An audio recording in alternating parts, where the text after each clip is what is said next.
भादव मास की अमावस्या को पिथौरी अमावस्या कहा जाता है। इस दिन महिलाएं अपनी संतान की लंबी आयु के लिए इसका व्रत रखती हैं। ऐसा माना जाता है कि मां दुर्गा की कृपा से संतान को न सिर्फ लंबी आयु मिलती है, बल्कि मृत संतान को भी नया जीवन मिल सकता है। पिठौरी अमावस्या के दिन आटे से 64 देवियों के पिंड बनाकर उनकी पूजा की जाती है।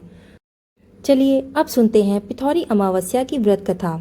बहुत समय पहले की बात है। एक परिवार में 7 भाई हुआ करते थे।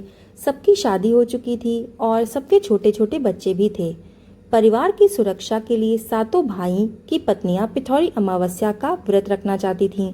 लेकिन पहले साल जब बड़े भाई की पत्नी ने व्रत रखा तो उसके बेटे की मृत्यु हो गई। दूसरे वर्ष एक और पुत्र की मृत्यु हो गई। 7वें साल भी यही हुआ।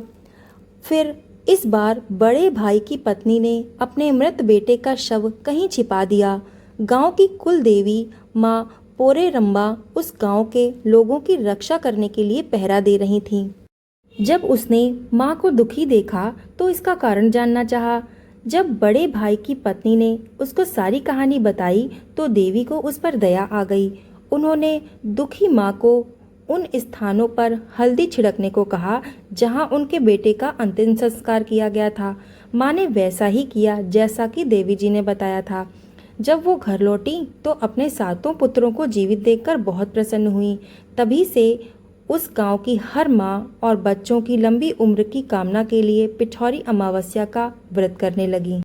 हे देवी माँ, जैसा आपने उस माँ के साथ पहले किया वैसा किसी के साथ ना करना, और जैसा आपने बाद में किया वैसा सबके साथ करना। जो भी इस कथा को सुन रहा है उसकी पुत्र की आयु लंबी कर देना, और यदि वो निसंतान है तो उसको पुत्र प्राप्ति का आशीर्वाद देना।